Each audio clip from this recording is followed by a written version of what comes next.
Varicose వ్యాధితో బాధపడుతున్నారంట. తక్కువ ఖర్చుతో ట్రీట్మెంట్ కావాలి అనుకుంటే ఎవిస్ హాస్పిటల్ని సంప్రదించండి. నమస్కారం. పంచతంత్ర కథలు చెప్పుకుంటున్నాం మనం. ఈ పంచతంత్రంలో కొన్ని వింత కథలు ఉంటాయి. కొన్ని మనం చూస్తున్నవే, మనకు తెలుసుండగా జరిగినవే కనిపిస్తుంటాయి. సాధారణంగా ఏదైనా చిన్న చిన్న వ్యవహారాలు జరిగితే, ఏదైనా ఒక ప్రాబ్లం వస్తే దాన్ని ఎవరి వల్ల ఆ ప్రాబ్లం వచ్చిందో వాళ్ళని తిడుతూ ఉంటాం మనం. అందరూ చేస్తారు, నువ్వే చెప్పావు, నీ వల్లే ఇలా అయింది, నువ్వు నన్ను రాంగ్ గైడెన్స్ ఇచ్చేవు అని చెప్తాం. ఈ మాట్లాడే దాంట్లో ఎగ్జైట్ అయిపోయి అసలు ఏం చేయాలో సొల్యూషన్ ఆలోచించకుండా చేస్తాం. ఇది చిన్న పిల్లల దగ్గర నుంచి పెద్దవాళ్ళ దాకా చేసేది. ఎప్పుడు కూడా ఏదైనా ప్రాబ్లం వచ్చినప్పుడు ఏం చేయాలి, యాక్షన్ ఏం చేయాలి అనేది ఆలోచించాలి, కానీ దీనికి రూట్ కాజ్ ఎవరు అని వాళ్ళని విమర్శించటం మానేయాలి. అది చేయకూడదు. దానికి సంబంధించిన ఒక కథ చెప్తాం చూడండి. పూర్వమట ఒక వేటగాడు ఉండేవాడు అడవిలో. ఈ మందారవతి అనే అడవి, అక్కడ పెద్ద చెట్లు అవి చాలా ఉండేవి. మర్రి చెట్లు ఉండేవి, తర్వాత రావి చెట్లు ఉండేవి, జువ్వి, మేడి, మామిడి, తర్వాత వేప అలాంటి చెట్లు ఉండేవి. వెలగ చెట్లు, బూరుగు చెట్లు కూడా ఉండేవట. ఈ చెట్లన్నీ సమూహంగా ఉన్న చోట పక్షులు విస్తారంగా ఉండేవి. సాధారణ పక్షులు వేరు, పావురాలు ఏంటంటే ఊళ్ళ మీద తిరిగేవట. వేరే వేరే ఊళ్ళ నుంచి ఒక ఊరు నుంచి ఒక ఊరికి షిఫ్ట్ అయ్యి ఊళ్ళల్లో ఆహారం బాగా దొరికేది ఈ అడవుల్లో కంటే. అడవిలో ఒక వేటగాడు ఏం చేశాడట, ఒక పెద్ద చెట్టు కింద చాలా నూకలు చల్లి ఒక వలని పాతి పెట్టి వెళ్ళాడట. ఈ వలను ఎట్లా పాతారు, వల ఎట్లా ఉంటుందంటే సన్నగా ఉంటుంది, దూరం నుంచి చూస్తే విజిబుల్గా కనపడదు. వాటికి దగ్గర దగ్గర ముళ్ళు వేస్తారు. ఆ ముళ్ళు వేసిన వలని ఇట్లా పల్చగా వెడల్పుగా లాగి 4 పక్కల 4 పుల్లలు పెడతారు. అది ఇట్లా టైట్గా ఉండేందుకు అనమాట. ఈ టైట్నెస్కి ఏం చేస్తారు, పుల్లలు పెట్టినప్పుడు ఎవరైనా ఈ వలని కనుక ఇట్లా గట్టిగా నొక్కితే ఆ పుల్లలు లేచి వచ్చేస్తాయి. ఈ వలలో ఉన్నటువంటి ఆ ముళ్ళన్నీ దూరంగా ఇట్లా లాగబడి ఉంటాయి, జస్ట్ లైక్ ఎలాస్టిక్. ఎప్పుడైతే వల పైకి లేచిందో ఈ ముళ్ళన్నీ దగ్గరికి జరిగిపోయి అవి ఇట్లా క్లోజ్గా అయిపోతుంది అనమాట.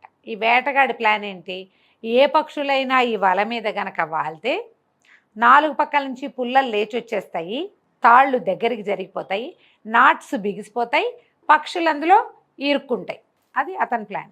ఈ ప్లాన్ ప్రకారము ఒక పెద్ద నెట్టని, ఒక సన్నటి వలని పెద్దదాన్ని పరిచేసి ఏర్పరిచి వెళ్ళిపోయాడు. వెళ్తే ఏమైంది, కొన్ని పావురాల గుంపు ఒకటి దీనిపైనుంచి ప్రయాణం చేస్తుంది అడవి మీద నుంచి. అవి కొన్ని గ్రామాల్లో ఏవో ఆహారం తీసుకుని ఇంకో కొంచెం ఆహారపు వేటకి బయలుదేరినాయి. ఇన్ని చెట్లు కనపడుతూ ఉంటే ఆ చెట్ల దగ్గర కొంచెం కిందకు వచ్చి చూస్తున్నాయట. చూస్తే కింద నేల మీద నూకలు కనపడుతున్నాయి. ఈ నూకలు సాధారణంగా లభించేవి కాదు. మామూలుగా వాటికి పక్షులకి గింజలు దొరుకుతాయి, వడ్ల గింజలు. ఒక గింజ దొరికితే దాన్ని ఇట్లా కొట్టి పగలగొట్టి గింజ ఒలిచి తీసుకుంటుంది, లోపల నుంచి ధాన్యపు గింజను తింటుందన్నమాట అది. అయితే ఎప్పుడైతే నూకంటే ఏమిటిది, వడ్లని దంచి చెరిగి బియ్యంగా చేసే క్రమంలో విరిగిపోయిన బియ్యపు ముక్కలు, ఇది రెడీమేడ్ ఫుడ్. ఎప్పుడైతే ఈ నూకలు కనపడ్డాయో పావురాలన్నీ కేరింతలు కొట్టినాయి. ఇది రెడీమేడ్ ఫుడ్ దొరికింది మనకి, ఇక్కడ నేల మీద కనపడుతోంది, వెళ్దామని అనేసరికల్లా ఈ పక్షులకి గుంపుకి ఒక నాయకుడు ఉన్నాడు. వాడి పేరు చిత్రగ్రీవుడట. చిత్రగ్రీవుడు అంటే మంచి కలర్ఫుల్ నెక్క కలిగిన వాడనమాట, అందమైన పావురాయి. ఆ పావురాయి ఏం చెప్పిందట, ఎక్కడైనా ధాన్యం దొరుకుతుంది, నూకలు ఎందుకుంటాయి, ఎక్కడైనా అంతే కదా, గింజలు కనపడతాయి, గింజల్ని పొట్టు తీసి ఒలిచి చిన్న చిన్న ముక్కలుగా చేసి రెడీమేడ్ ఫుడ్ మనకి ఎందుకు ఇస్తారు ఎవరైనా. రెడీమేడ్ ఫుడ్స్ మంచివి కాదు. పాతకాలంలో పావురాలకు కూడా తెలుసు రెడీమేడ్ ఫుడ్ మంచిది కాదని. ఇది మంచిది కాదు, దీని వెనకాల ఏదో కుట్ర ఉండొచ్చు, ఏదైనా ప్రమాదం పొంచి ఉండొచ్చు, కాబట్టి వద్దంది చిత్రగ్రీవుడు. దిగద్దు, ఈ ఫుడ్ కోసం ఆశపడద్దు, మనం కష్టపడే సాధించుకుందాం ఆహారాన్ని, రెడీమేడ్ ఫుడ్కి వెళ్ళొద్దు అంటే మిగిలిన పావురాలకు రచ్చలప హాయిగా నూకలు దొరుకుతూ ఉంటే ఇప్పుడు వడ్లను వెతకమంటాడు వీడెవడరా బాబు అనుకున్నారు. మిగిలిన అన్నిటికీ అలా అనిపించింది. ఈ పావురాళ్లలో ఉన్న ఒక ముసలి పావురాయి, ఓల్డ్ వన్, బాగా పెద్దది, అదేం చెప్పిందంటే అలా ఏం ఉండదు, ఎవరో ఈ దారిని వెళ్తూ పడేసుకుని ఉండొచ్చు, అందులో ప్రతిదాని వెనకాల ప్రతి కొత్త విషయం వెనకాల ప్రమాదం పొంచుందంటే మనం ఎప్పుడు ఎక్స్ప్లోర్ చేస్తాం, ఎక్స్ప్లోర్ చేయాలి కదా ఎవరైనా. అందుకని ఏం కాదు దిగుదామంది. తమ గుంపుకి నాయకుడైన మాట వినకుండా గుంపులో కొంచెం పెద్దవాడైన ఒక పావురాయి మాట మిగిలిన పావురాళ్ళన్నీ విన్నాయి. అన్ని పావురాళ్ళు దిగడం మొదలుపెట్టాయి ఆ నూకల దగ్గరికి. మరి అందరూ వెళ్తుంటే వీటికి కింగుగా ఉన్న చిత్రగ్రీవం మాత్రం ఎందుకు మానేస్తాడు? అతను కూడా దిగేశాడు. మొత్తం పావురాలన్నీ వచ్చి ఒకేసారి ఇట్లా గుంపుగా, మీరు పావురాలు అవి గమనించండి, 1 by 1 రావు, ఒకేసారి వచ్చి సరయ్యమని శబ్దం వస్తుంది, వాసన వస్తుంది, పావురాళ్ల వాసన. తర్వాత వాటి రెక్కల గాలికి ఆకులు కూడా కదులుతాయి. అన్నీ ఒకేసారి వచ్చి దబ్బమని ఈ ఎక్కడైతే నూకలు చల్లి ఉన్నాయో ఆ నూకల దగ్గర వాలినాయి. ఇవి వాలంగానే ఆ భూమికి ఇంతెత్తున పెట్టబడినటువంటి ఆ వల మీద వీటి కాళ్ళు ఇట్లా పడంగానే ఇంత బరువు 4 పక్కల పెట్టున్న ఆ పుల్లలు లేచిపోయినాయి. నెట్ ఇట్లా దగ్గరికి జరిగిపోయింది. ఈ పావురాళ్ల కాళ్ళు గోళ్ళు ఆ నెట్ తాలూకు సన్నటి మూడులలో ఇరుక్కుపోయింది. ఎప్పుడైతే ఈ వల ఇట్లా దగ్గరకు వచ్చిందో వాటికి తెలిసిపోయింది ఏదో జరిగిందని. ఒక క్షణంలో అవి తెలుసుకున్నాయి తాము నేలకి దగ్గరగా బిగించబడినట్టు ఈ ముళ్ళ మధ్యలో చిక్కుకుపోయాము అని. ముళ్ళంటే ఇవి కాదు, గుచ్చుకునేవి కాదు, నాట్స్. అన్నీ కేకలు పెట్టినాయి హడావిడిగా, హైరానగా. అయ్యో అయ్యో ఇదేంటి ఇలా అయిపోయింది, నూకల కోసం వస్తే ఇట్లా అయిపోయిందని. ఎవటికి వేటికిను నూకలు తినే మూడు లేదు. ఇంకా దుఃఖము కష్టము వచ్చేసినాయి. అయ్యో వాళ్ళలో చిక్కుకుపోయాము, ఎవడో వస్తాడేమో, ఏ ఆటవికుడో ఇది పెట్టుంటాడు, ఏ బోయేవాడో, ఏ వేటగాడో చేశాడు, ఎక్కడో దాక్కుని ఉంటాడు, మనందరినీ ఒక్క దెబ్బతో కొట్టి చంపేసి తీసుకెళ్ళిపోతాడు. కేరింతలు కొట్టినాయి, ఏడ్చినాయి, దుఃఖించినాయి, అరిచి కేకలు పెట్టినాయి. వాటి భాషలో అవి కేకలు పెట్టి అందరూ కలిసి ఈ ముసలైన ఒక పావురాయి, ఓల్డ్ పావురాయి ఉంది, అదే కదా వీళ్ళని గైడ్ చేసింది, దాన్ని నానా తిట్లు తిట్టిపోసినాయి. ఏదో తెలివిగల దాన్ని అని చెప్పావు నువ్వు, నీ తెలివితేటలు, ప్రధానికి ప్రమాదం ఉండదన్నావు, ఈ ప్రమాదానికి సమాధానం చెప్పు, ఇప్పుడు ఏం చేయమంటావు? నీతో పాటు నీ తెలివి తక్కువతనానికి మేమందరం పాడైపోతున్నాం, అందరూ చచ్చిపోతాం ఇక అని ఒక రకంగా కాదు, నానా తిట్లు తిట్టి శాపనార్థాలు పెట్టినాయి. చిత్రగ్రీవుడు ఒక్కడే నిశ్శబ్దంగా ఉన్నాడు. ఈ ముసలి పావురాయి చెప్పింది, నేను ఇట్లా ఊహించలా, ఇలా జరుగుతుందని అనుకోలేదు. ఇదివరకు నేను చాలాసార్లు ఇలాగే నూకల కోసం దిగాను, అప్పుడెప్పుడు ఇట్లా జరగల. మీరందరూ చిన్నపిల్లలప్పుడు నేను ఇలాంటివి చాలా చూసాను, ఇప్పుడు ఇలా జరిగింది, నాకు కూడా ఏం చేయాలో తెలియటం లేదు అంటే ఏదో నేను ఎక్స్క్యూజ్ చెప్తే మాత్రం మిగిలిన వాళ్ళకి అలా ఎలా ఉంటుంది?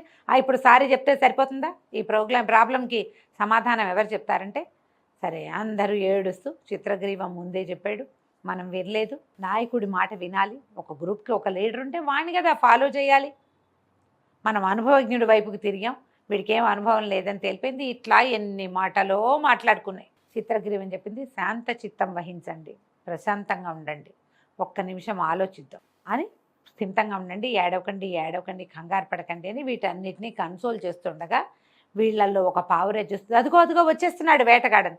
దూరం నుంచి వేటగాడు తన వల తీసుకోవడానికి సాయంకాలం అయిపోయింది, ఆ సాయంకాలం వేళ వస్తున్నాడు.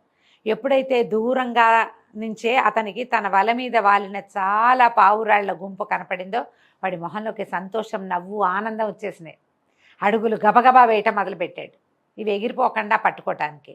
ఎప్పుడైతే అతను సమీపించబోతున్నాడో పావురాళ్ళన్నీ కీసర బాసరగా అరిచినాయి, వచ్చేస్తున్నాడు, చచ్చిపోయాము, ఇంకేముంది అనగానే చిత్రగ్రీవుడు అంది, కంగారు పడకండి, అందరూ స్థిర చిత్తంతో సావధానులుగా వినండి. అతను మన దగ్గరకు వచ్చే లోపల ఒకేసారి మనం అందరం పైకి లేస్తే ఈ వలతో సహా ఎగిరిపోదాం.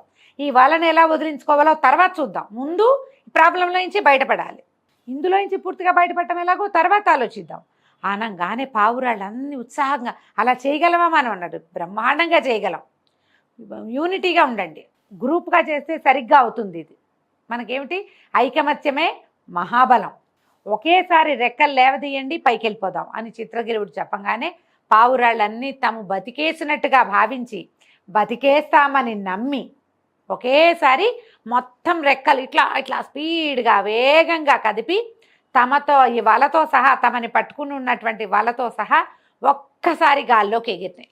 మొత్తం పావురాళ్ళన్నీ పైకి లేచేసరికి 4 పక్కల కొద్దిగా పుల్లలతోటి కొంచెం పట్టు మాత్రమే మిగిలిన్న ఆ పుల్లల పట్టుని వదిలేసిన ఈ వల కూడా పావురాయిలతో సహా లేచి పైకి వెళ్ళిపోయింది. ఈ కింద నుంచి తాపీగా నడిచి కాస్త ఒక మాదిరి వేగంతో నడిచి వస్తున్న వేటగాడు అరే అరే అరే అని చూస్తూ ఉన్నాడు. ఇక అరే లేదు ఒరే లేదు, పావురాళ్ళన్నీ వాళ్ళతో సహా లేచి వెళ్ళిపోతున్నాయి. అతని చేతిలో ఇంత కర్ర ఉందట, ఆ కర్ర విసిరేశాడు, కానీ ఆ కర్ర పావురాళ్ళకి తగల, ఎందుకంటే అవి పైకి ఎగిరిపోయాయి. అతను ఎగరేసిన కర్ర అతని నెత్తి మీదే పడింది, కానీ ఈ వలలో బిగించబడి ఉన్నటువంటి పావురాళ్ళన్నీ పరిగెత్తుకుంటూ వెళ్ళిపోయాయి. వాళ్ళతో సహా వెళ్ళిపోయి ఈ పావురాళ్లలో వాళ్ళ నాయకుడైన చిత్రగ్రీవుడికి ఒక అత్యద్భుతమైన స్నేహితుడు ఒకడున్నాడు, హిరణ్యకుడు అనే ఒక ఎలుక. ఆ ఎలుక దగ్గరికి వెళ్ళి అతన్ని సహాయం అడిగి ఈ వలలో మా కాళ్ళు చిక్కుపోయినాయి, ఈ వలని చాలా పదునైన నీ పళ్ళతోటి కొరికి మమ్మల్ని రక్షించు అని పావురాయి అడిగేసరికి ఆ ఎలుక చక్కగా ఒప్పుకుని తన ఫ్రెండ్స్ అందరినీ పిలుచుకొచ్చి ఈ పావురాళ్ళన్నిటికీ కాళ్ళకి పట్టుకుని ఉన్న తాళ్ళని కొరికేసి పావురాళ్ళన్నిటినీ విడిపించేసినాయట. 2 వేరు జాతుల వాళ్ళు ఫ్రెండ్షిప్ చేయొచ్చు అని చెప్తుంది ఈ కథ. ఎవరి పని వాళ్ళు చేసుకుంటారు, వీళ్ళిద్దరూ కలిసి ఒక చోట లేరు. పావురాయి తన దారిని తను తిరుగుతోంది, ఎలుక తన దారిని తను కొండబొరియల్లో ఉంటుంది. అవసరం వచ్చినప్పుడు మాట్లాడుకుంటారు, అప్పుడప్పుడు కలిసినప్పుడు మాట్లాడుకుంటారు. ఎవరి జీవన విధానంలో వాళ్ళు ఉంటూ కూడా ఒకళ్ళకొకళ్ళు సహాయం చేసుకోవచ్చు అని చెప్తూనే ఈ కథ మనకి ఎన్ని రకాల నీతులు చెప్తుంది చూడండి. రెడీగా ఉన్న దాన్ని దేన్ని నమ్మద్దు, తయారు చేస్తే కాని వస్తువు రెడీగా ఎందుకు ఉంటుంది, ఎలా ఉంటుంది, దాని వెనకాల ఏదైనా రిస్క్ ఉందేమో, ఇది ఎప్పుడూ ఆలోచించాలి. మనం ఎప్పుడు కూడా లీడర్ని ఫాలో అవ్వాలి. ఇది రెండోది. ఏదైనా ప్రాబ్లం వచ్చినప్పుడు నిరాశ నిస్పృహల్లోకి వెళ్ళిపోయి దుఃఖంతో ఉండిపోయి ఆలోచించకుండా ఉండకూడదు. ఎవరి వల్ల ఈ ప్రాబ్లం వచ్చిందో వాళ్ళని బ్లేమ్ చేస్తూ ఏం చేయాలో ఆలోచించకుండా పోతాం మనం. ఈ ఇన్ని రకాల నీతుల్ని ఈ కథ తెలియజేస్తుంది. ఐకమత్యమే మహాబలం అని పావురాళ్ళు ఎగిరిపోయినాయి అని చెప్పుకోవచ్చు మనం. అక్కడి నుంచి ఒక ఫ్రెండ్ని ఆశ్రయించి తమున్న కష్టంలో నుంచి బయటపడ్డాయని అక్కడ దాకా కూడా చెప్పుకోవచ్చు. ఎక్కడి దాకా కావాలంటే అక్కడి వరకు ఈ కథని మన జీవితానికి ఎన్నో చోట్ల అన్వయించుకుంటూ ఈ నీతి వాక్యాల్ని మన జీవితంలో వాడుకోవచ్చు. కథ కంచికి మనం ఇంటికి.